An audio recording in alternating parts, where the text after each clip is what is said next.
All right, everybody, it is time. It is time. Another weekly stereotypical Marquis game. And this is the last time you will see my face tonight. So, tonight we're going to be playing a game called Beyond the Wall and Other Adventures. I've gotten me three poor or lucky bastards that has been yet to undecided from the Absolute Tabletop group. I'll put that Facebook link into the description below. Please enjoy the game. This is Beyond the Wall Sleep Stealer. The medicine drinker does what she does best. She drinks medicines. See the old woman. Her face is the color of copper. She is wrinkled, old, blind. Her hair is white. Her eyes are stitched shut. There is a tattoo, a single green line, faded, almost black, going from the bottom of her lower lip all the way down her chin and slashing down past her neck. She is hunched over. She is breathing long, weeping, wheezing, gasping breaths. Underneath her is a cushion. The cushion is filled with grass, and it is sewn together by your own hands. The three of you who have helped this village in so many different ways. The new generation, the next generation. You are gathered here now in the long hall. The Madison woman is crouching on her cushion, and before her is an urn, and that urn is brass, and there is a smoke coming out of it, a smoke that does not belong on this world, in this plane. It is green in color, and it flickers to purples, and it changes to soft blues, and the fuchsias, and the maroons. It looks like the night sky during a supernova. It looks like the night sky when comets are swirling about and falling to the earth. The three of you come in. The three of you know what has been happening lately across the village. People have been basically plagued with insomnia. And this insomnia plague started as something innocuous at first, but it's gotten worse and worse every week since the last turn of the moon. And finally, just 2 days ago, the first casualty was had. An old man, old Rocco, laid in bed, unable to sleep, staring at the ceiling, crying to himself, begging for her of sweet dreams to visit the village once more, to let him go into the next life peacefully. And then his heart stopped. And then another, and then another. And then those that were sick died. And then the first child, the first infant, barely a month old, also died. So now, you three have decided to act. The three of you enter the hall. Tell me, Baptiste, introduce your character, and tell me, what is he thinking? Why is it that he has decided to see the medicine drinker, about how to fix his problem himself? Why is he putting his foot forward when he himself is only a 16-year-old lad? And as it's Amazon get inside the hall, is thinking, Mama is an old weaver, and she had me late. She cannot even weave anymore. If I don't fix it real soon, I think she's next. I'm scared, but I need to do it. And probably looks at the others with almost like a pleading eye and thinking, well, if no one is taking care of it, I will. So eats thanks. In desperation to save his Nana, he must do this. Tell me, Meist, you who are Eat's best friend since childhood, tell me, how exactly did you come about the situation? Why are you walking into the long hall now to solve things with your own hands? Is that a loyalty to your friend, or for more personal reasons?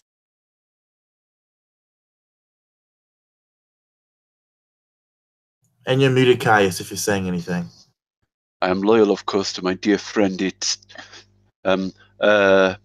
lanky, straw-headed youth called Mace is pacing up and down. He's got a concerned expression.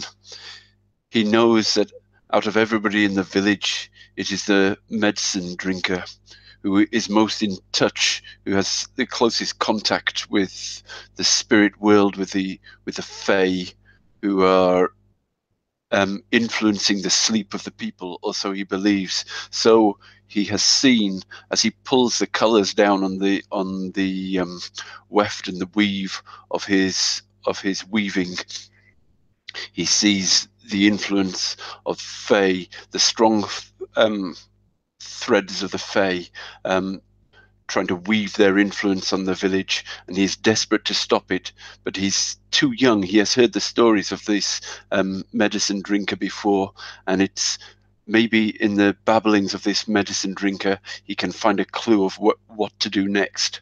And with his good friend It and the other youth of the village, Tom Billing, they can find a way. They can find a way to go forwards and confront whatever it is that is keeping the people asleep and awake at the same time. Perhaps you will be able to find the answer to this riddle, Meist. Perhaps you'll be able to solve this problem and end this plague. And sharing these thoughts with you is Tom Billing, someone who is here, not particularly because he wanted to come, but because something told him so. So go ahead, Tom, introduce to us your character, and tell us why you have joined your two friends here on this potentially foolish mission to save the village. Tom Billing is a chicken keeper, and he is rather timid, and he spends almost all his time with the chickens, and he can talk to them. And the rooster has been very agitated lately, and so he spoke with them, and Rusk, the rooster, threatened Tom and said he had to go save the village or he wouldn't be welcome back. And so now, terrified of the rooster, he's going to go figure out what's going on. And so the three of you, for each of your own reasons, approach the medicine drinker. When you approach her, her head lifts ever so subtly, and you can see the stitchings that keep her eyes shut. And you can see her old, weathered cheeks almost flapping as she opens her mouth to draw in one haggard breath after another. She reaches out towards something on the ground, and she moves her heads over what you can now see as a cloth sack, a cloth bundle, and she pulls it apart. And you see on top of that cloth, inside of it, is a series of cracked bones in different shapes, marked with different runes. She raises another hand and beckons with it for you guys to sit down. And she says to you all, "Do you know what these are?"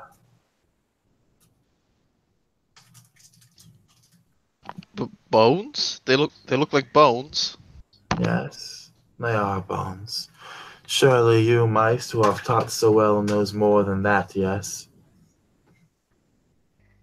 They are bones of trolls or some Yeah. other fey beast from beyond, carved with the runes of knowledge. They can show what is going on. Indeed.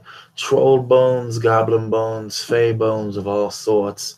Roll them and then bleed over them, and they will tell you the truth. And I have seen the truth as to what is killing us. You three I knew would come here tonight to seek help from me.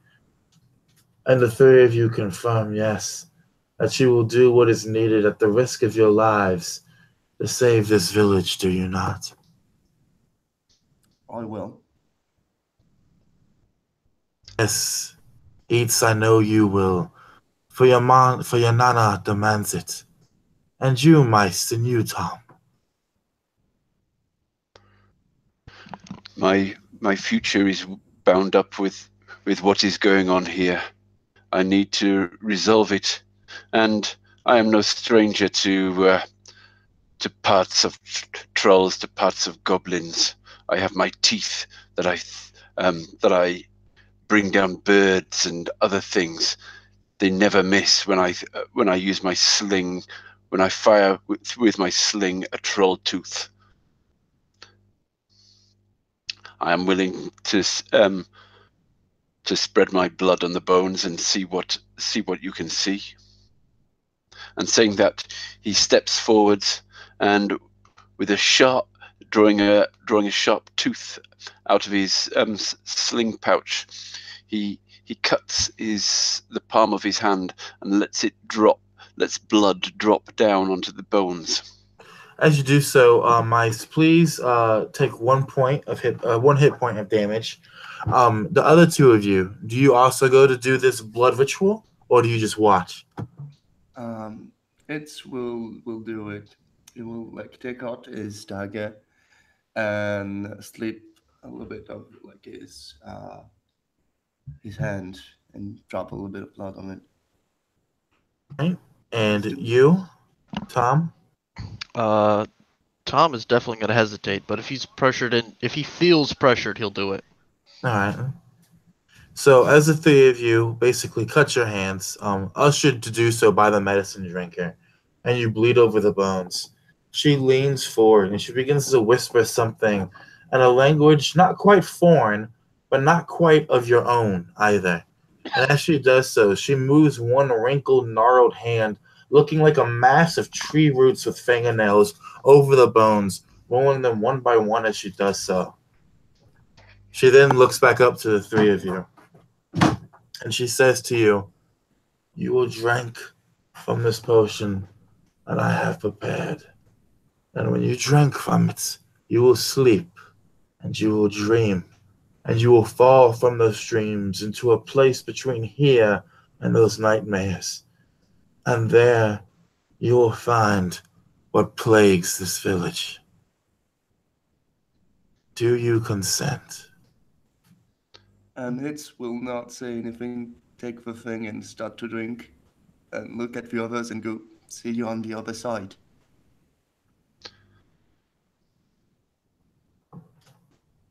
I need to take my troll tooth with me, he says, and he takes the smallest of the teeth or the white bones that he has in his sling pouch, and he puts one under his tongue, believing that this will help it to carry over onto the other side, and then he takes the drink and settles himself down to sleep against one of the pillars of the hall.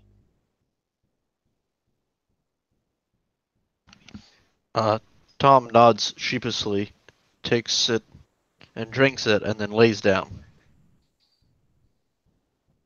The three of you lay down. Do any of you guys say anything to each other before the potion takes effect? Or do you just sit there silently waiting? I whimper slightly. Yeah, and as Tom is whimpering a little bit, I'm gonna put my hand on his shoulder and go, "Don't worry, I'll be there. I'm glad you're here. Be strong." Okay. And Mace also goes over to where Tom lies down and goes next to him and just puts his hand on his shoulder.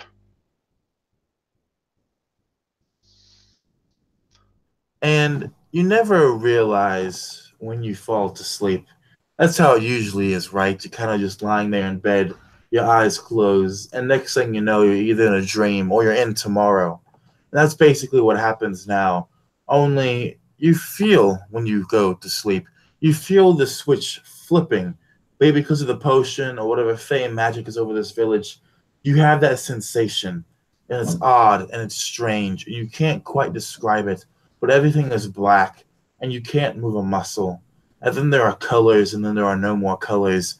And then you're breathing, and then your breathing stops, and then your eyes open. And you're still not breathing. You can move, you can see, you can feel, you can hear.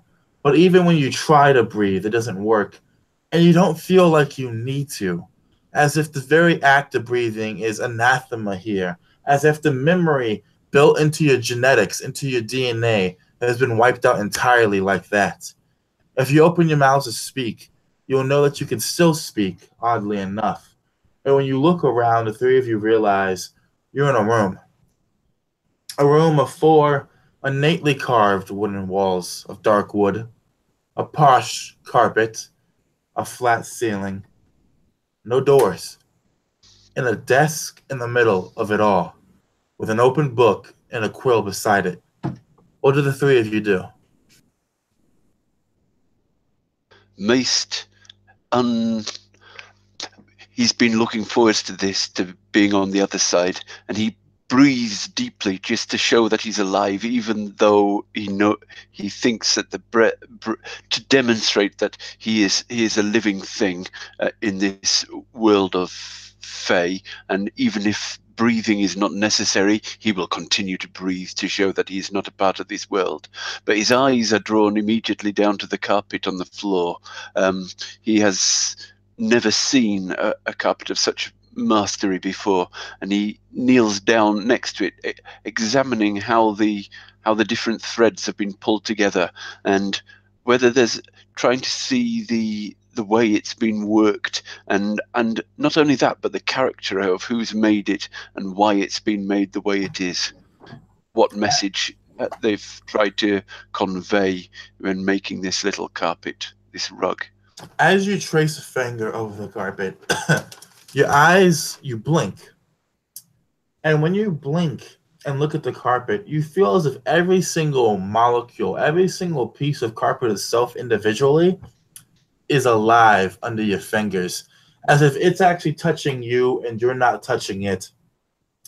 And it feels as if this entire world right now exists, not for you to be inside it, but for this world to be around you. If in a weird kind of sense, that makes sense. You can't tell who made the carpet. You don't feel a message from it. You just know this carpet is here because the carpet knows that it needs to be here.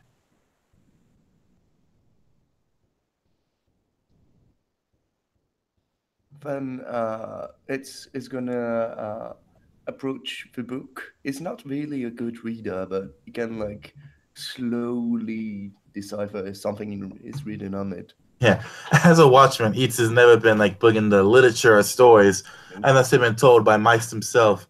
But you look at the book. The book itself looks to be leather bound. The pages look as if they're actually made of sheets of gold, paper thin, and so easy to turn. And written in black ink. No, red ink. No, some kind of dark brown flaking ink are words. And you blink once, you blink twice, and then you can suddenly make sense of what the words are. And what the words say is this: My feathers are worshipped as a halo of angels. My beak is gold and feeds the open mouth of Mother Earth. My soul is the luster of 1,000 candles. My dreams are of a silver sister in a mother's birth. What am I? And you realize that what you have before you is a riddle. And a quill to write the answer in. I'll put the riddle here in the side chat for you.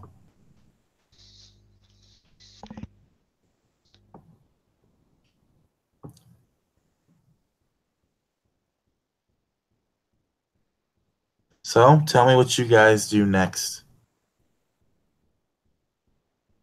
It's real slowly at first, and as the knowledge, like as the carpet did before, like knowledge hits him, he start to gain confidence. So it's coming like my feathers are worshipped as hello. My beak is gold. Feed the open mouth of Mother Earth. Wait, can come, folks. That's some kind of weird text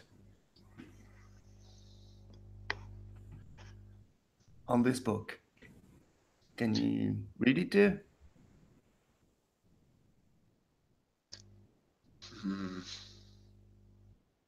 They are playing with us. This carpet, I get the sense it wants to be found, and this book is giving us a message. Do we play the game, or do we try to play our own game? Do we play the game that they want, or do we try to play our own game? He says, looking around at his two village companions. I mean, there's no door. You probably know the other side better than me.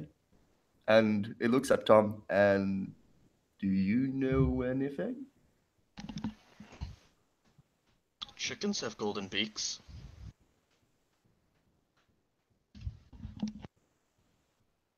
Are you writing that answer down or just saying it? He's just saying it out loud. Yeah, I don't think she can feed the earth. Isn't it the other way around? Oh. Yeah, I guess it's true.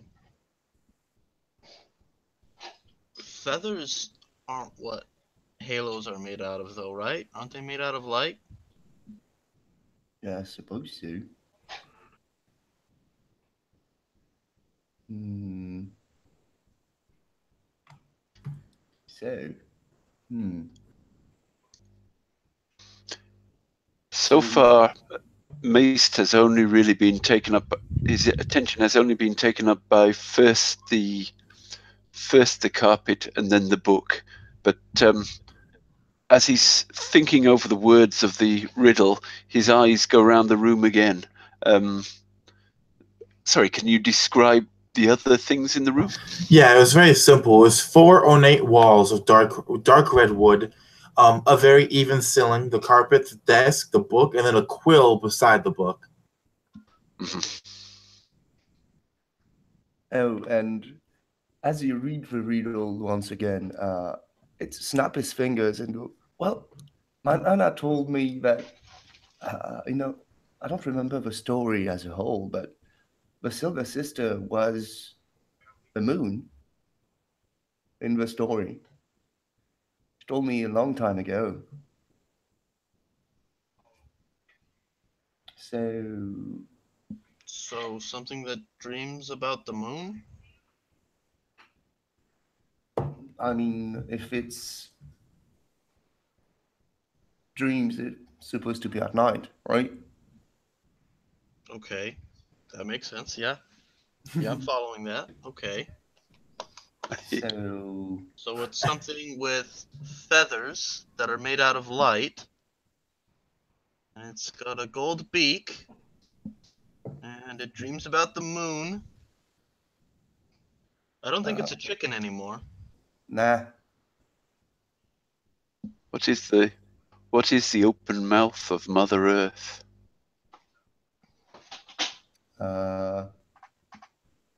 You work with chicken? It's definitely not a chicken. The open mouth of Mother Earth.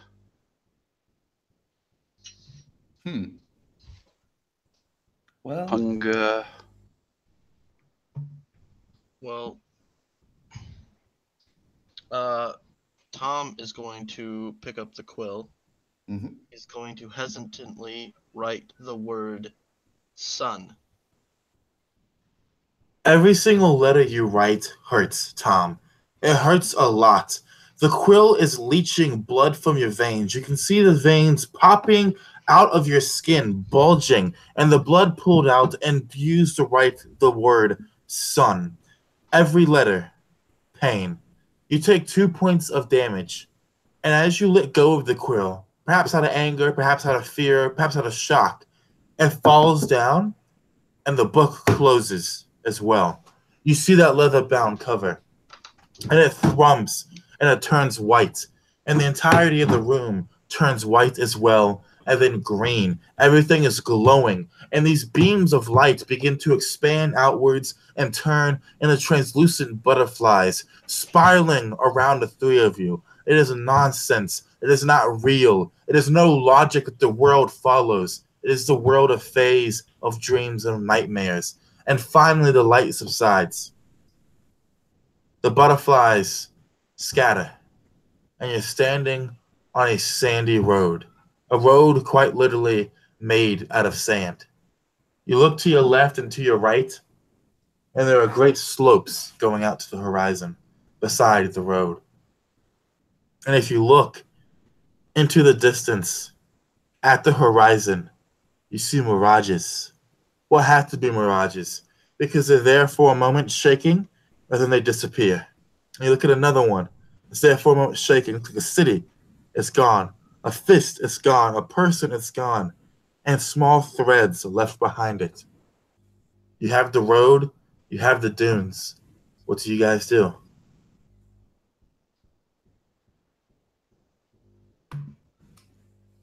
Look Well. directly at Maced and wait for him to have an idea.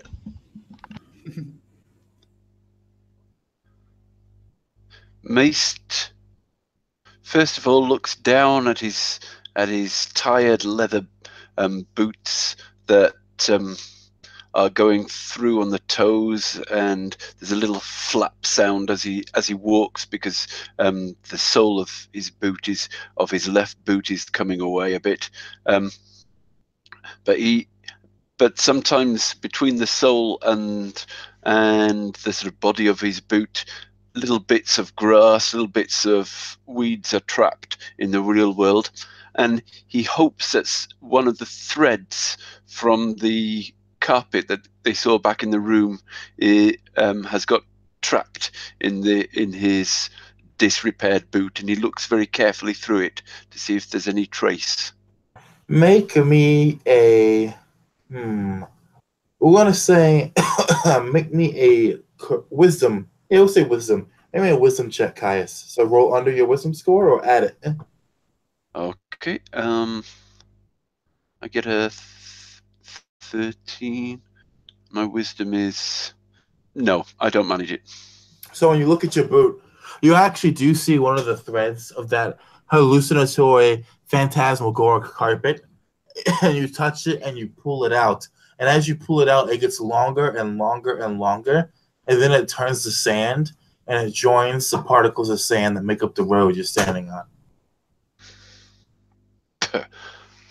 Fey magic. He spits down on this sand, and so we have started by playing their game, following their route. Let us continue on the road, he says. But he goes and kicks a little bit of sand on the road, but then continues. Throws one of his pointed pieces of pointed bones from his slingshot up in the air, and as it falls on the road, he sees which way the point is heading, and if it's heading more in one direction than the other, and whichever way it lands, he picks it up again and heads off confidently in that direction and starts singing a song about a fae who fell in love with a man.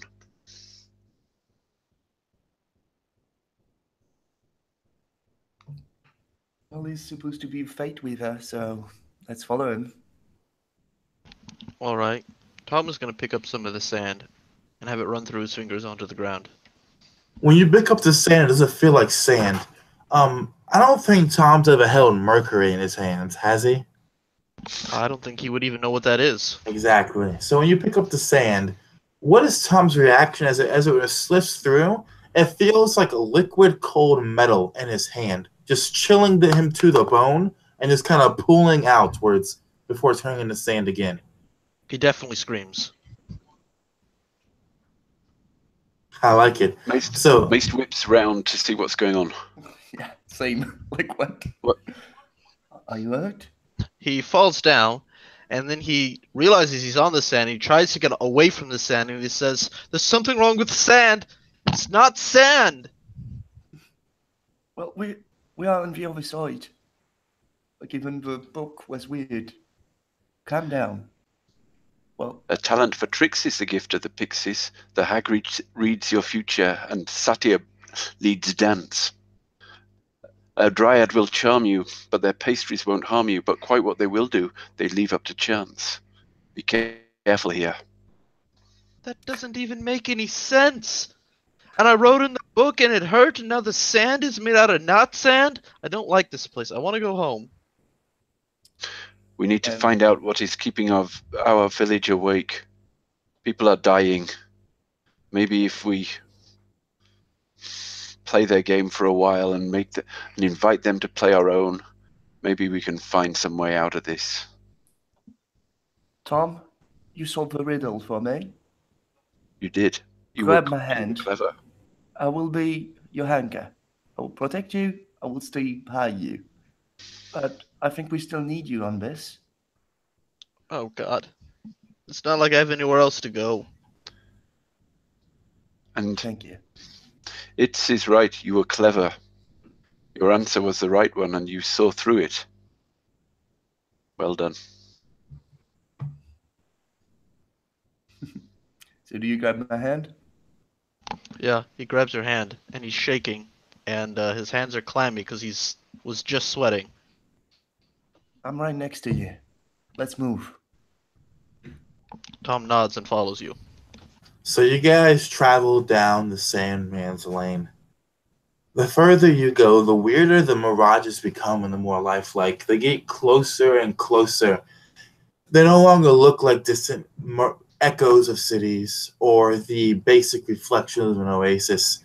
They're lifelike. You see people. You see creatures hunting people. You see people fucking in the dunes and on the sands. You see sands rising up and becoming demons and then fading away again. You see angels and you see old gods and you see new gods too. And things just keep churning and churning beside you, closer and closer, until it stops and they're just dunes and there's something in your path. You see two things. Two somethings. One of them is in the shape of a man. It is lying on the ground. It is black. It is a silhouette, a phantasm, you could say. It is made of smoke. It is blowing into a wind that you can neither feel nor hear. It is fading away, and there are threads coming out of it. And then you see the wolf. The wolf is the size of a bear. It too is black, a phantasm, a dream in this world. It too is being blown away by a wind you can neither feel nor hear. And threads are coming from it as well. And these threads are reaching out towards the hunter and trying to knot themselves together and then quickly becoming unknotted and fading away. The wolf whines until its head turns to see you three. And then you hear the echo of an echo of an echo of a growl coming from it. What do the three of you do? I try and cast Beastken to talk to the wolf. All right, so go ahead and make me a wisdom check.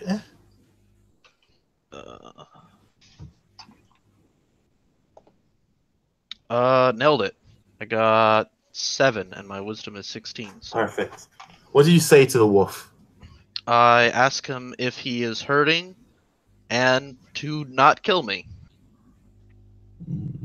Cannot connect. Cannot dream. Cannot dream. Cannot be hunted and dream. Cannot hunt and dream. Cannot dream. And he begins to stalk forward slowly. And as he does so, he doesn't answer your question, but you hear that echo of an echo of an echo of a growl again.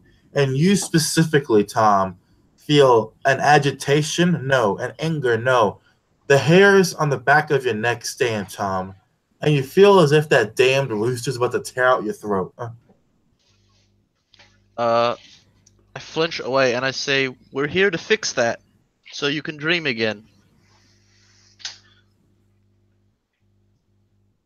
And hearing only one part of the conversation, it's gonna be in between Tom and the wolf, like drawing the long sword that wasn't there before because it was laying next to him in the tent, and just in between, like judging a little bit, like gauging what's going on. And Maest is looking at the threads that run from the wolf to the man, and seeing how they're trying to knot together but coming apart, and seeing if there's any little trick he can do if there's any way he can use his sling to make the threads hold, to use his sling as some sort of loom, the weft, to go against their the warp, to go against their weft, and hold the strings together for a little bit longer, and see if by weaving the strings he can help either the man or the wolf. That's clever, so I won't make you roll for it. You put one of your teeth into the sling, And instead of a polished stone like it normally it is, it's actually black and jagged, like a real troll's tooth might. And you pull it back and release it. When this tooth hits the strings, it begins to bind many of them together, and they weave themselves with the strings from the hunter, but only for a moment. You could tell they go together, but then for some reason the tooth drops to the ground, and once more the weave breaks apart. And you, Eats, because you said you were watching intently, trying to judge the situation, and since you have the weaving skill, you know that these threads connect this dream wolf to this dream man, and that something has snipped him. You can tell it by how it looks, and that you need to find a way, perhaps, maybe, to attach the strings back to their original places. And so it's saw the thread like snapping, and he's thinking, well, I mean, this is a dream, and maybe he looks at his glove, and well, not glove, not he's gonna cut it, and he's gonna reach for his dagger and cut a long strand of hair he has, and go around the wolf and try to tie the hair to the strings, like knit them back a little bit together. What's your AC? It's 13. All right. The wolf snaps at you, and it barely misses, but it's enough to stop you in your tracks. The wolf is extremely agitated now, and you, Tom, can hear it saying in his echo of a voice, "Kill, hunt, hunt, hunt. Nightmare can't hunt. Nightmare can't hunt." And you know, Eats, that basically the wolf is aggressive as fuck, and you won't be able to get to the strings that easy. Yeah. I gathered.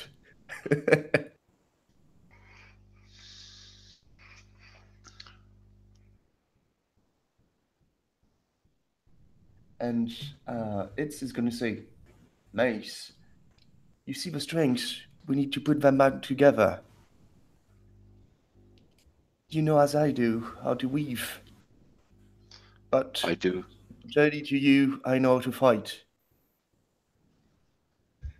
And he's going to get back his longsword and go, "I'm going to occupy the beast as long as I can. Can you weave it back together?" Your idea of the hair was a good one, Midst. Buy me what time you can, and I can help you with my sling, but I don't know if we can win in a world of dreams. Let's see if I like your idea of using hair to bind together the strings, but I think all our fates are tied up in this. I think I'll need a piece of hair of each of you to bind these strings. Can I have a piece? Tom, can I have this hair? I say. Tom actually has a ponytail, so he takes his hair out of it, pulls one strand out, and puts his hair back in the ponytail, and gestures for you to cut that hair. He reaches down for where his knife usually is, but he doesn't have his knife with him, and he looks to it's to help him out. Yeah, it's gonna give him like the dagger. Go for it And then give him the strand of hair, yes. And then not bothering, he just pulls the hair, and there's a twang as he pulls a strand of hair out of Tom's head. Ow! Ow! Okay, ready when you are. I'll get as far as I can, distract it, and I'll try and get past it. Okay. I'm gonna try and get the wolf's attention by talking to it. How long does my ability to talk to it last? It doesn't actually specify, so you can just talk to it. I'm gonna ask him if he wants help, because if he calms down, we can help him. When you ask that question, it pauses for a second, and then its head turns straight to you. Its body lowers and it says, "Help, Help hunt. Hunt you. Dream continue.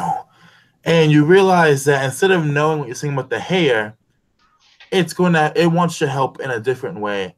It pounces at you directly, Tom. So everyone go ahead and roll initiative, add your bonuses, and just actually just go ahead and say what your number is and what you roll. Including you, Caius.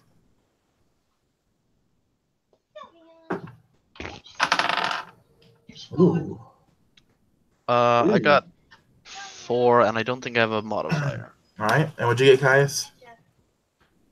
I'm just checking what the modifier is. Should be at the top of your sheet. Then I'll put it.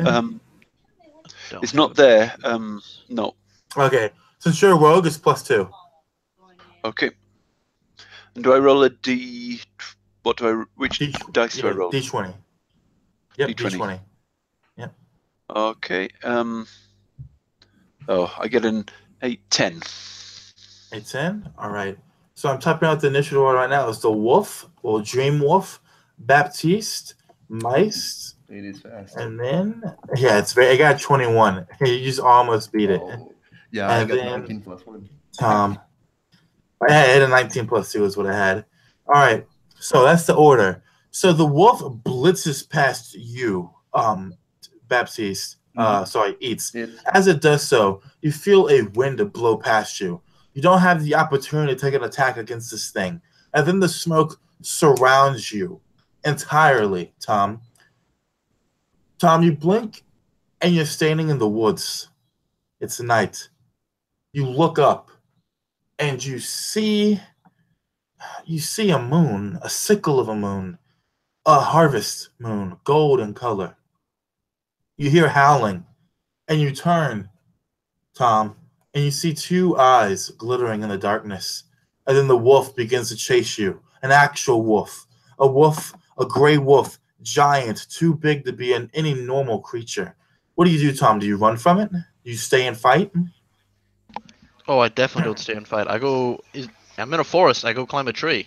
You go and climb a tree. So what you're going to do for me is you're going to make a save against polymorph. So just look at your save against polymorph and try to make a save higher than that, equal to or higher. Okay. My save versus polymorph. Okay, it's 13. I got to roll higher than that? Yep, higher than that. I rolled a 13 exactly. Perfect. You blink again as you start climbing that tree, and you're standing still. You're outside of the wolf's dream, and the wolf is standing in front of you, Tom. You don't take any damage, and it moves to your turn. Eats. What do you do? So I see the wolf attacking Tom, and I go, "Oh no, you don't!" and swipe at his back with a longsword. So target number you're looking for is going to be 14. Oh god, yeah, I rolled a 21. So you attack with your longsword. Really, this dream of a longsword, right? Since it's not real. As it hits the wolf, roll your damage, and I'll tell you what happens next. 5. You do that 5 damage, and you just see snips of those strings that mice needs to tie together go flying everywhere. And you realize that by using force against this creature, you're actually going to make mice's job harder. Yeah, and my eyes are going wild, oh shit. Shouldn't have done that. Mice, you see this. The threads are all around you, but now there's significantly less threats from your friend's attack against the wolf. What do you do? Meist is trying to move unnoticed past the wolf to the threads. He'll attach he'll just take the strongest and longest thread from the wolf and attach it to one from the. There are threads coming from the hunter. Are there any other threads around? Nope, just those 2 threads. Okay, yes. He'll use a bit of Tom's hair to attach it to the thread of the hunter. Perfect. You can choose. It can either be an intelligence check or a dexterity check or a wisdom check, whichever one you want to do. It's the roll below one of the three. He'll go for intelligence. And yes, I get a 14 and my intelligence is 16. Perfect. So you use Tom's hair.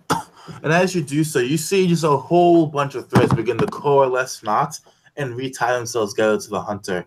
Not all of them, but about a third of them. And you know that when you use your hair and you use Eats' hair, that you'll be able to hopefully fully repair this unless more threads are destroyed in the meantime. So with that, is that all you're going to do on your turn, Meist? I presume that's all. Like, keep him active. This seems to be working, I say. I like it. It's now your turn, Tom. What do you do? Can I run away? Yeah, so you're no longer in like that dream wood. You're back on like the Standy Road with the ghost wolf, the dream wolf, excuse me, and your two companions. But yeah, if you want to run, you can run. Yeah, I want to. Can I run away while trying to be defensive? Not just like run away and have it just bite me. Yeah, we could go with that. That's not a problem at all. What Okay. I want to say for this, I'm going to say make me a dexterity skill check. Okay, I'm actually gonna try and get behind East. All right. Dexterity. I rolled over my dexterity. I'm supposed to go under it, right? Okay. Yes, let's go enough for this one. So you scrabble back and you start throwing sand into this thing's face, right? Trying to get away from it, trying to put Eats between the two of you.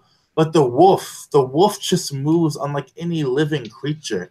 It ducks, it fades, it disappears, and it reappears. And it's like smoke, again, just churning around both you and Eats right now. And you cannot escape it. So that's going to be your turn. We'll go back to the top of initiative order. And the smoke coalesces around you both. Now, both Eats and Tom. You both blink and you're both back in those dark woods. You're in a tree, Tom, but the branch breaks underneath you and you hit the ground. The wolf's eyes glow gold, and you see another wolf as well, and another wolf and another, and you see a whole pack of them. And you see you and Eats side by side as the wolves fall on you guys. Do you guys try and fight back against these wolves, or do you keep running? I would say Tom yells, "Up a tree, quickly!" and starts climbing a tree immediately. and it's gonna unstrung his shield and get out the horn and sound the call for the watchman, and it goes. I love it. Nice. As you blow that horn, your own dreams fully begin to interfere with the wolf's own. And all the wolves stop and they see torchlight in the distance and they hear the shouting of men running to your aid. And you both blink and you're both standing there again, surrounded by the smoke of the wolf. I'm rolling really poorly tonight, so you did not take any damage this round either. And it's now your turn, Eats. And as he come back from the drink, he still got the horn in hand, and he's gonna keep like a bit like blowing and just like shooing the wolf, like trying to get his attention rather than Tom, to let Tom scramble away. Perfect. So we're going to say this could be a charisma skill check. Okay, let's see. What is the +1 max of ally? Basically, if you guys had hirelings, you could have had another hireling. Okay. Yeah. Did Did you get underneath your score?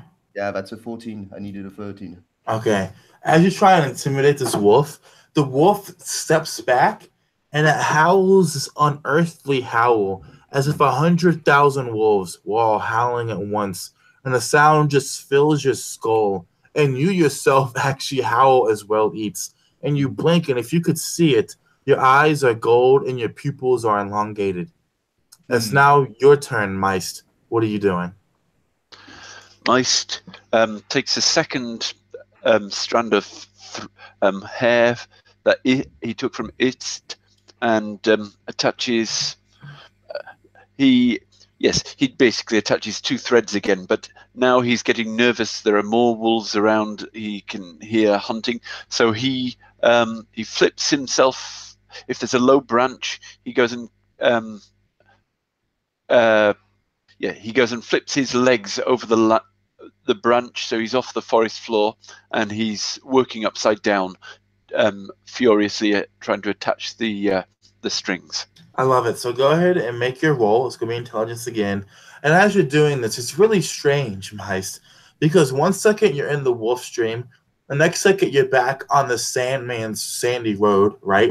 And it just keeps flipping between these two as you're trying to do this weft work. So what did you roll? I roll 15. Dead on. Well, my dexterity.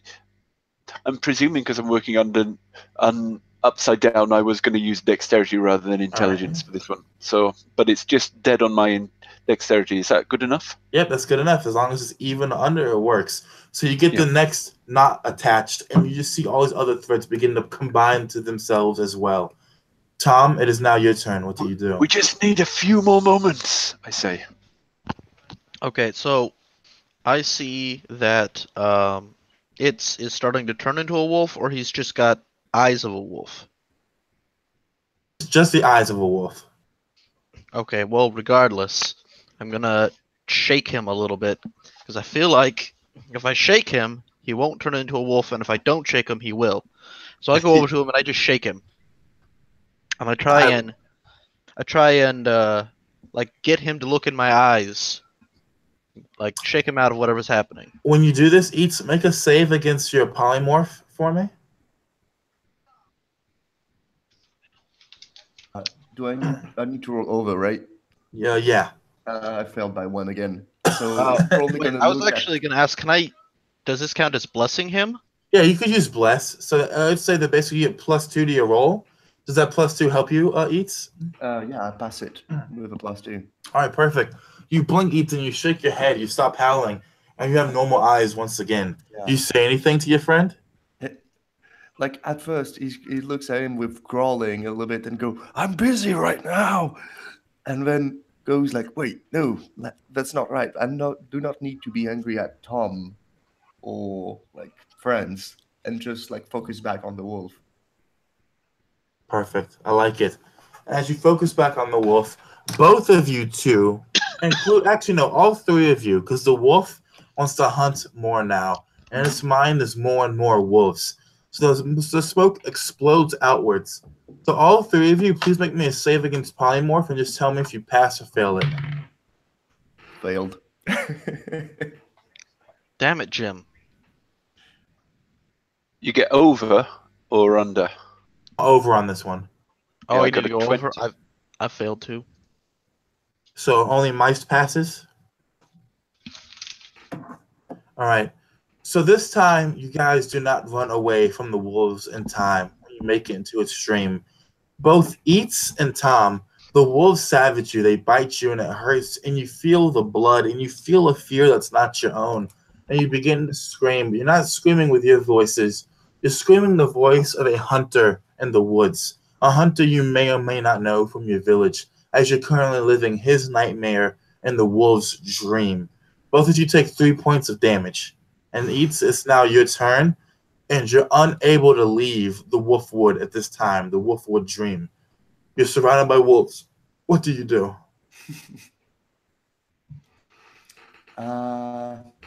This is pretty bad. So he's gonna just go under his shield and go, "Mice, your time to shine. Not gonna last much longer." Oh. Just try like to embolden him or just make him more pressured. Guys, I love that. That was perfect. All right, so go ahead, Caius, and make your roll then to attach that last AI. Meist, hearing the screams of his childhood companions, people who've known all his time, and they don't sound exactly like his companions. Their voices are mixed in with the sounds of other people in the village. He reaches for his own hair to tie the final strand, and he pulls out a strand and finds to his surprise that his hair is shorter than he expected. It's not long enough. He reaches desperately, and he kind of vaguely remembers that to impress some woman of the village, Mari her name was, he cut his hair recently, and he hasn't got any of the hair long enough. And then he remembers Mari gave him one of her own hairs as a keepsake, and he unwinds it from round his wrist, but he thinks, is this going to work? We are tied up in this story, not Mari. What am I doing here? But he doesn't have time to really think through it too deeply, and he, with another, 13. Yes, so under his dexterity, he quickly attaches Mari's hair to the final strands. You attach that hair, and things go still. The entire world feels absurdly alien to you right now. All three of you, actually. As if you don't belong here. As if you just shouldn't be inside someone else's dreams as a mere human mortals. It feels as if everything around you is both fake and hyper real. And when you touch anything, when you try to breathe in those fake breaths, when you try to listen, it's like everything is just suddenly encoded in an alien language. You don't understand that you see trees. You don't understand that you're standing on a branch or the forest floor. You don't comprehend the wolves around you, eating you, consuming all three of you entirely, until everything is black. Like a switch is flipped, and then it flips again. You open your eyes, and the three of you are standing back to back in the middle of the village. You look around, and you see huts everywhere. It is night. It looks as if there's a color filter on the world, as if everything is hyper-saturated. Not bright, just oversaturated, right? The wooden walls of the huts, the long hall, the smoke fires. You see nobody. If you look inside one of the huts, which you can easily do so beside you, you don't see a person sleeping. You see a black phantasmal person with no strings attached to them. And then the three of you hear a humming somewhere in the village. What do you guys do? Wait, are we back? So let's get up and look a little bit around. Like, is it This is, always that color? But and I think we are still asleep or in a dream world. could be. Yeah. Music in dreams is made to be followed. Let's follow the music, says Meist, striding out after it. Let's go. And it will give a hand to Tom again, both bleeding or like feeling like they got shredded. Yeah. One Tom moment. Tom will look in its eyes, and then nod and take his hand again. You look bad. Let's go, before we follow the music, is the music coming from the medicine drinker's hut or from some other hut? Some other hut deeper in the village. I don't know if we are in the real village or a dream village, but let us try the efficacy of the medicine drinker's medicines and see if they can bring you any strength in this place. And he walks to the medicine drinker's hut and looks around for any medicines that are left around. When you guys walk into her long hall, you see three shadowy bodies lying around. One of them is holding the shoulders of another one, and then you see this shadowed body kind of hunched over this urn. And that shadow body looks up, and she says to you, with an echo of a voice, "Why are you here?" I wouldn't dare ask you for medicine in real life, but you seem less potent here, and we need your medicines. He says, looking round for any medicine, any of her potions lying around. And you see potions, but you know the potions only work if she drinks the medicine in your name and prays over you as she does so. She grabs one big bottle of something, like a leather, like goatskin container. And her shadow form looks at you again and she says, "I can drink this, and it may help, but the spell is weakening. Your threads are fraying. By the time I finish this, it will be no good. I can only give you a little benefit.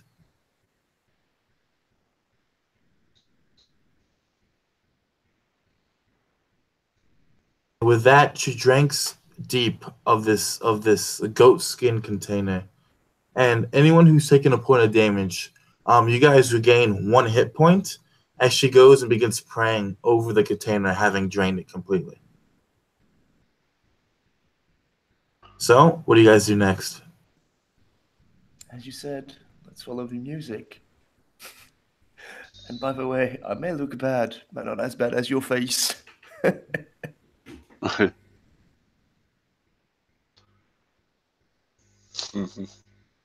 What are you doing, Tom? Are you just holding his hand? Yep, absolutely. All right, I like it. Excuse me. So, you guys walk down the streets of your small village. Occasionally, you think you hear the music in a hut, and you look in, and you see a shadowy body or the shadowy body of a family, and you see their threads have been snipped. And you leave, and you keep looking, and so finally, you turn a corner, and you see someone standing in a beam, in a shaft of moonlight. The moonlight is actually pooling around this figure's feet so thickly that it is liquid, and this liquid mercurial moon silver is spinning around him absentmindedly. Him, this tall elven figure, elegant of body, skin the color of marble, hair the color of milk, ears pointed and tipped in silver. He wears what can only be described as the most noble finery you could imagine. In one hand, he holds a pair of rusted black scissors, and in the other hand, a bundle of threads. He looks at you, humming to himself. His eyes, they're black, blacker than black, so black that when you look at them, you actually begin to slightly cry blood from your own eyes. And then he smiles, and he walks into another hut, humming to himself. What do you guys do?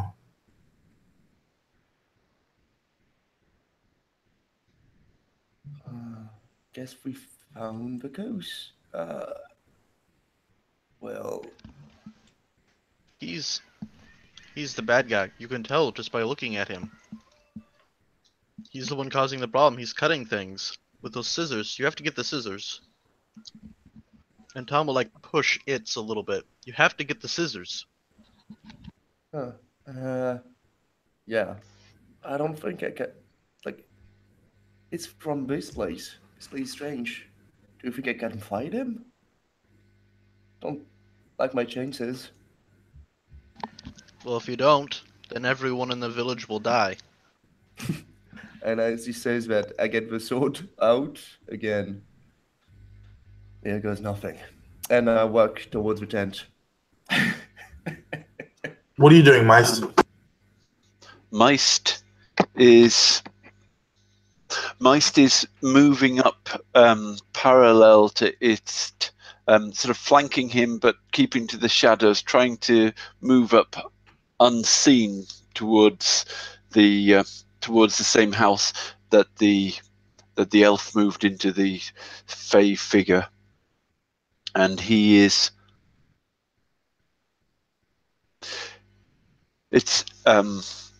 trying to remember. He's just, everything's a little distorted in this dream world, and he's trying to work out whose house this is.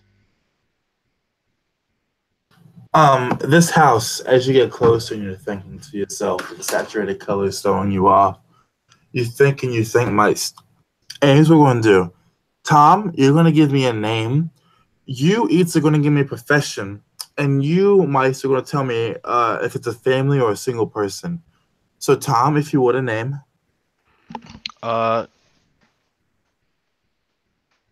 Jack Thornson. Czech Thornson. What does Czech Thornson do, Eats? He's a cobbler. He's a cobbler. So, cobbler Czech Thorson. Tell me, Mice, is he a family or does he live by himself? Czech Thorson is an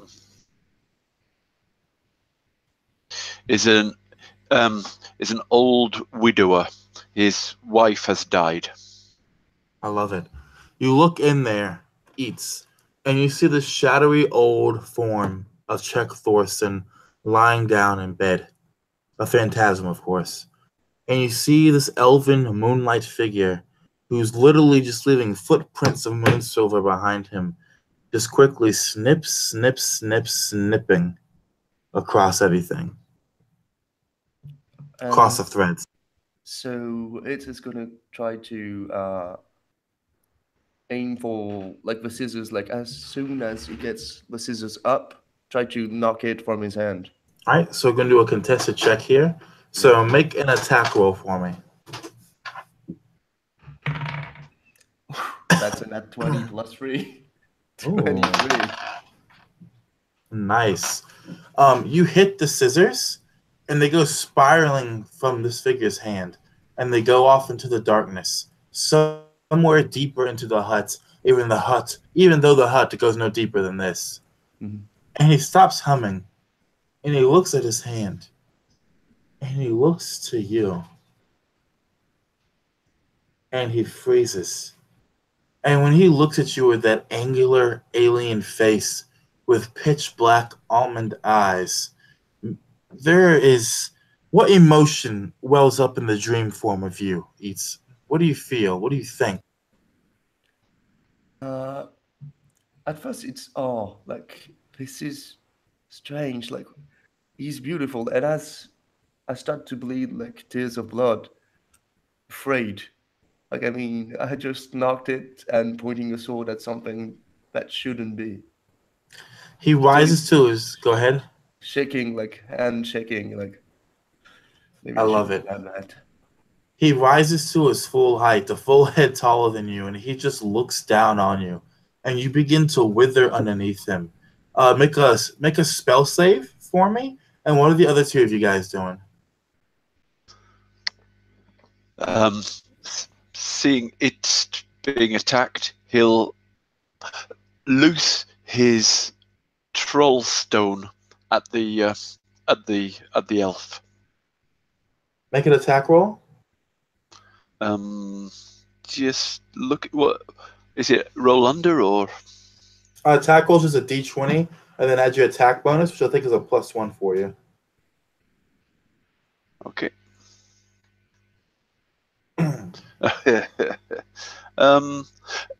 I've got some fortune points because my total Yes.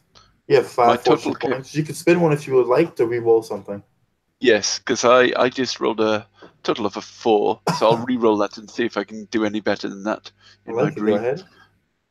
And I get a total of a 7, so it doesn't really do me much good. So you let that tooth fly, and he reaches up, and with his fingers, he catches it between his index and his middle finger. And he turns to look at it. As he does so, you fall to the ground, bleeding from your nose, your mouth, your ears, and your eyes. You take 2 points of damage. He looks at this tooth, and then he flips it over his knuckles and catches it in his palm. And he looks back at you, and he says in a voice that I can't properly mimic, so I won't even try because it's too smooth and too alien. He says to you, Meist, why do you interrupt the collection of the threads for my wedding veil?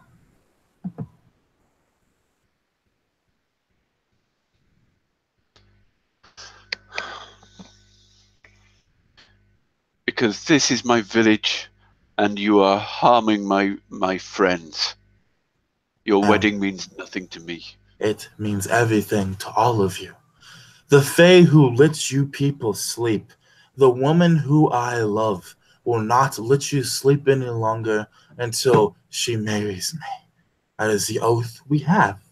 And so if I need to take sleep from your people to make our wedding veil, I will do so, because I will have her. Do you understand me, dream human? I hear your words in my head, elf, dream elf, but the words of Fae are are fickle and false. I do not. What you say, it may be true, it may not, but I have no faith in it. I am no dream human, and you need not have faith. And as he says this, he drops the troll tooth. And when it hits the ground, Caius, it slides into the mud as if it fell into water. And then the three of you hear breaking of rock outside. And if you turn and look, Tom and Mice, you're going to see crawling up from the ground is the black and withered body of a massive troll pulling itself from the depths of this dream earth. Tom, what are you doing during all of this?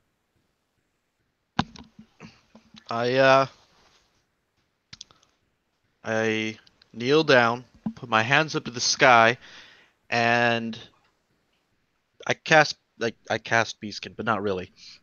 And I howl for the wolf that we helped to come back and save us, and I cast Wild Call. Perfect. So go ahead and make your spell check for me with wisdom. And what exactly does Wild Call do? It just summons the wolf? It summons 2d6 available creatures from within a mile. Ooh, I like it. So go ahead and roll 2d6. After you make your spell check, of course. I don't think you make spell checks for regular spells, right? Oh, you don't? Yeah, you're right, because you have slots for those. You're correct. So just go ahead. Do I the got 2d6. 7. 7? Perfect. So what does it look like, Tom, as the dreams of 7 wolves come flying towards you? They actually jump out of my mind because that was their best way to get here. That's And fucking cool. They Yeah. surround me snarling, and in Beastkin I say, defend my friends, kill the elf. The elves' eyes go wide as we all roll initiative. Actually, I would say is it okay if you guys keep your initiative from earlier and I just roll for the troll and the elf? We cool with that? Sure, I love having 4 Okay. initiative. Yeah. Tom's like, you know what, man? I want to be last. All right. So the modified initiative. Actually, you're not last anymore, Tom. That's nice. So it's going to be Eats, Elf, Mice, Tom, Troll, and the wolves will just go on your turn, Tom. If that's okay. Yeah, that's fine. So Eats, you're lying on the ground, just bleeding from everything. What do you do?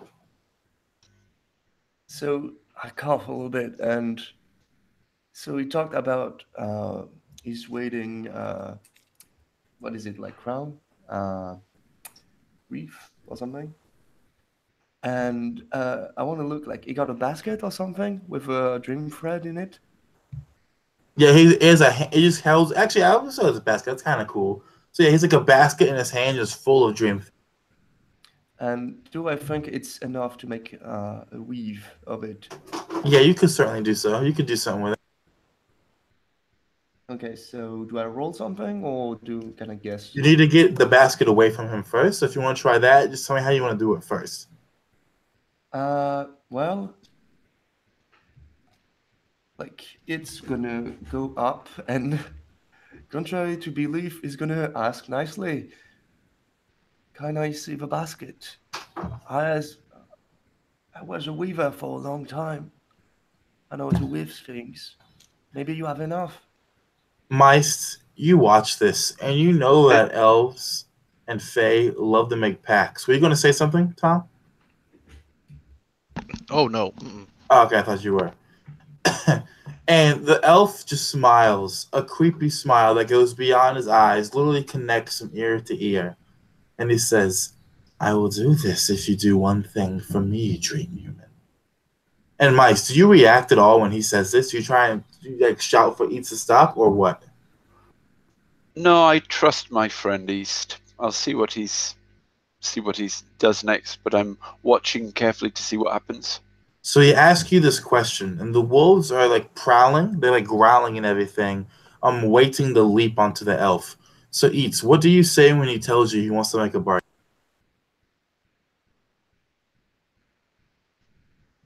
Tell me your price. That's how it goes, right? Take these wolves and remove them. Cut out their hearts and cut off their heads, and I will give you all this dream thread that I've gathered here so painstakingly from your people. I'm not sure I can kill all of them, but can I ask you one thing? If I fail to evolve, can you take my thread? Most certainly. The threads of a dying man are the sweetest dreams, human. And as he takes out his sword, he blows into the horn and get into the fray of the seven wolves. All right, I like it. So it's now the elf's turn, and the elf he stands there and he watches with his threads, and then he holds up his empty hand, and the scissors go flying back into it, and he grabs them, and he kind of holds these rusty black scissors up, ready just to start snipping at threads as they become available. It's now your turn, Meister. You see your friend leap into the wolf pack. What do you do?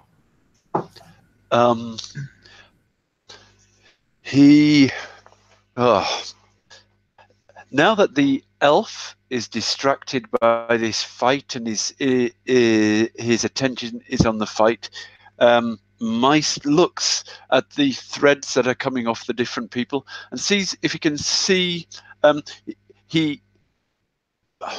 I'd love to do this. I'd like to see a thread coming off the elf himself, and see if I can slip it into the other strings that he seems to be about to cut, and so he cuts his own thread.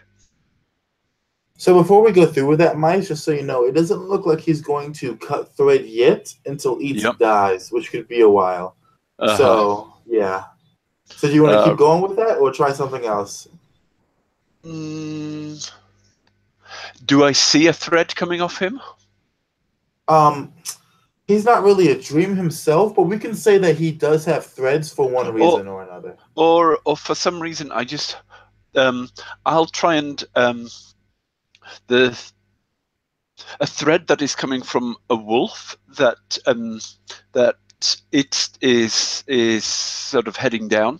I'll try without his noticing, take one of the elf's hairs and tie it to the thread that's coming off the wolf. So there, if the hair binds to the threads, if it sort of can connect their fates in some way. I don't know what I'm doing, but hopefully this will have some influence. I like it. So since you don't know what you're doing, like you just said, the result of this will be very unpredictable. But go ahead and make a dexterity check to see if you can actually steal one of these hairs. I'm going to re-roll. I'm going to use my luck. All right. Yes. Perfect. So you reach out right towards him. You're not close enough. But as you do so, you look at your hands, and there's just a silver thread already in your hands, seemingly there from nowhere. It's almost nonsensical. And you turn, and you quickly attach it to one of the wolves around you, right, into one of their dream threads, which link back to Tom, oddly enough. Now we'll end your turn. So, Tom, what are you and the wolves doing now that Eats is now attacking your wolves? I tell them to ignore him. He's not really a threat. All right, so I want to say it's going to be a charisma check, and I want to say you have a -5 on it since he's actually trying to kill the wolves. So. All right. So it's going to be a -5 to the stat, so you have to roll under your stat -5, if that makes sense. Yeah, I'm going to try and re-roll. I have 5 of those points, right? You will have 3 because you're not a rogue, but yeah, you have 3 to use. I have 3. Ah, did it that time. Perfect. All right, so the wolves listen to you, and they all begin to howl, and they all pounce onto this man. We're just going to... How do you want to do... Actually, just go ahead and make one attack roll for me, and then you're going to roll a 1d6, and I'm just going to do that 7 times. Like that number 7 times to the elf. A d20 and then a d6 7 times? No, just basically a d20 and a d6 once. And that number is going to be applied 7 times to the elf. An 18 and a 1. Perfect. So that's 7 damage to him. The wolves go running past you, Eats, excuse me. And the elf, he curses, and and he holds up the shears and mainly gets cutting, and the wolves fall on him. And you don't see blood spray out, but you do see moon silver, liquid and vicus, kind of spreading out everywhere. And light is filling the inside of this hut, and things are glowing all around you, like you're in some kind of silver cave. And the elf is cursing loudly to himself in a foreign language. The troll begins to act as well. And with one mighty hand, it reaches outwards, reaches too long, and it's going to grab one of the wolves. And it pulls one of the wolves away, and it squeezes his hand, and the wolf dream explodes into thread that falls down hopelessly around you guys. There are now 6 wolves left, and as your turn eats, what do you do?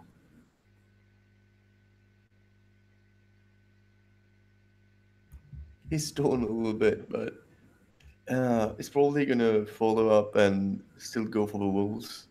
And he's trying to think like, is it really the right answer?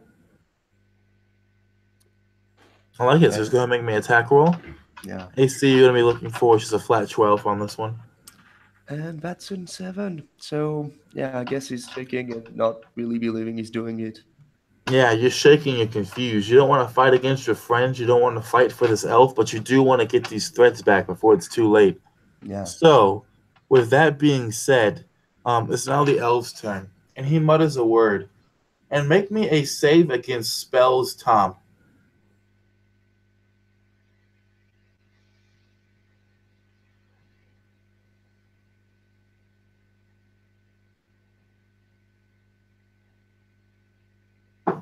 Did you hear me, Tom? No, I didn't hear it. Oh, sorry. Make me a save against spells. Okay. Rolled a 14, but I can't remember what my numbers are. Right? I think that's high enough. I think you usually need a 13, don't you? Yeah, I need a 12. You need a 12. Okay, that's good. So you feel this magic kind of coalesce around you, and you take a step back, Tom, and you shake your head, and the wolves actually begin to snarl, and they begin to bite at these random things. And the elf curses, and he reaches into one of the puddles of moon silver, and he pulls something out. He pulls out a woman, a beautiful woman, an elegant woman. Tell me, Mice, what does the Fae who's in love with you look like? The Fae who's in love with me looks like she is just wild. She never stays still. She's heather being blown on a windy May day, and she just dances ceaselessly around. And as she's dancing ceaselessly around, suddenly she stops as the elf grabs her by her hair and pulls her forward. The scissors are at her throat, and he is bleeding moon silver. And he says, "You should know who this is. This is her of sweet dreams. The one who brings dreams to your village, even if you don't believe in it or not, dream humans. And if you don't stop this, I swear, I will slit her throat and marry her corpse." Turn. I'm sorry, Mice, it's your turn. What do you guys do? Mice is stunned into inaction at the moment. He's just going through all the stuff. He's studied folklore. He's studied storytelling. He knows the old stories, and he's trying to figure out who this elf is. And it clicks for you in a moment of enlightenment. And you realize that this elf is a fae. Not really, I can't really use the term elf for him, just a fae, really. And one moment where I pull up his name, you know that in terms of folklore, his name is quite simply He Who Never Sleeps. And you know in the countless tales, he lusts for her of sweet dreams, who in turn always lusts for a human with the brightest and the biggest dreams, who in this village is you, Mice, which goes back into your own backstory. And we have a flashback for just a moment. And Mice, when you made her fall in love with you, how did you do so? What story did you tell her? I saw her dancing one May Day on the heather, and I said I would climb onto the cloud castles and pick heather for her there, and weave a chain that to decorate her hair with it. And I would steal it from the garden of the cloud giants. I love it. And we flash back to here. You're standing there. The wolves are snarling with moon pouring from their snouts. You see the elf. He has his scissors to her throat. What do you do, Meist?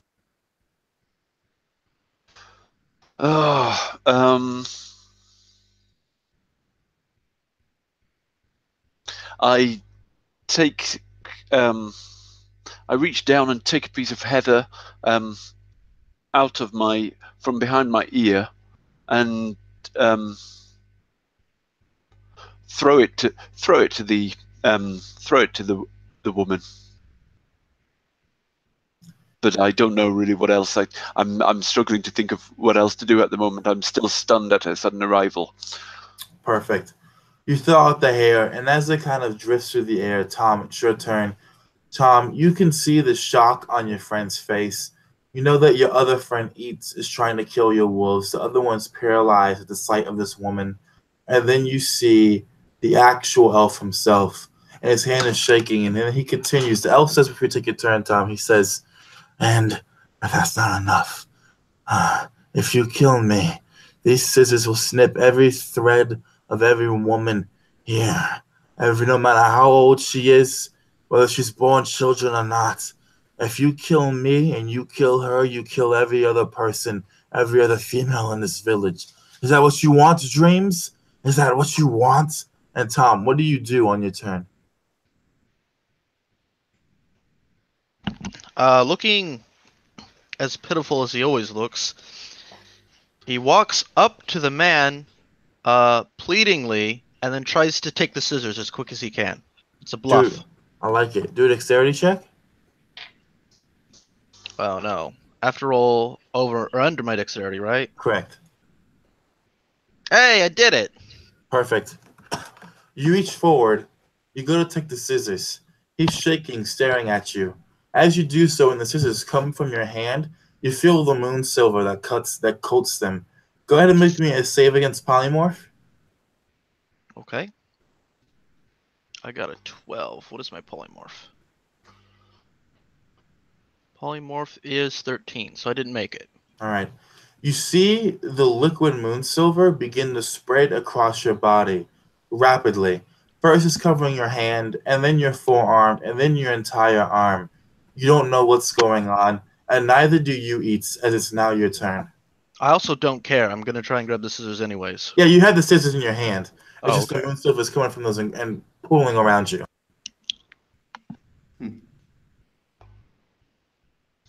So it's a bit like looking around, and he sees Tom's with the scissors and looks at the Fae and goes, so it's either all of us or half of us. You go down, and I try to accuse it off. What was that? I missed it. I said it's either all of us or half of us, and I try to hack it off its body. Try to just behead him. Oh, you try to just behead the elf? Okay, perfect. Yep. Go ahead and make me an attack roll. Yep. And that's a 2, so I'm going to use 14 points to reroll it. And hope it's better. And that's a 19 plus 3. That's a 22. I like it. You swing the sword, and the head of the elf, of he who never sleeps, goes flying. And gushing from the stump in his shoulders is wave after wave of moonlight.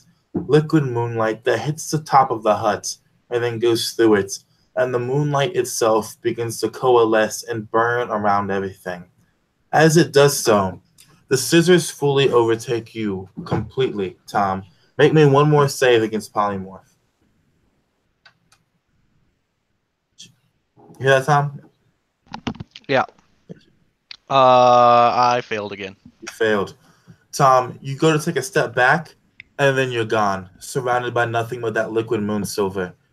You're current, for all terms and purposes, we're treating you as dead right now. The other two of you are standing there. The wild elf, her sweet dreams, dashes forward past you, Eats, and wraps her arms around you, Meist, and she whispers in your ears, "You've killed him.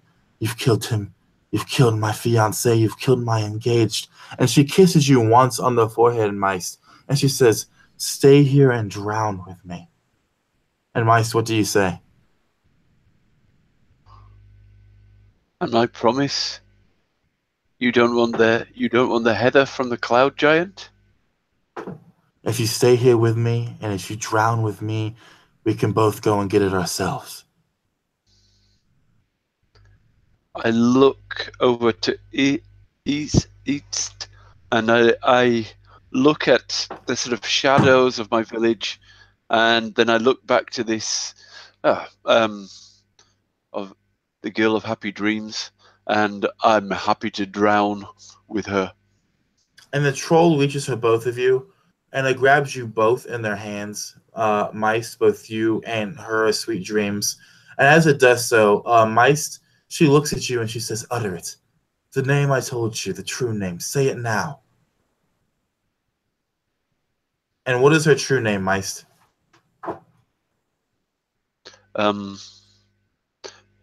Feonavar. Feonavar. And as you say that word, it's almost like a marriage pact between you, and the moon silver overtakes you guys as well, leaving just you eats. You hear the voice of the medicine drinker almost 1,000 miles away, an echo of an echo of an echo, and she says, "Quick, back to your body before you drown too. Quick now." What do you do, Eats? So I see Max disappear and Tom, in a sheet of light, disappear too. He drops the sword on the ground and just run for the medicine drinker, thinking like, I failed both of them. Said I'd protect them. Now they're gone. And like he goes screaming into the tent.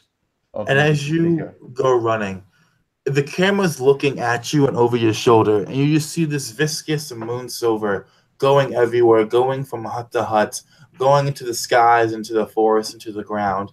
You're literally running away from a backdrop of pure moon whiteness behind you.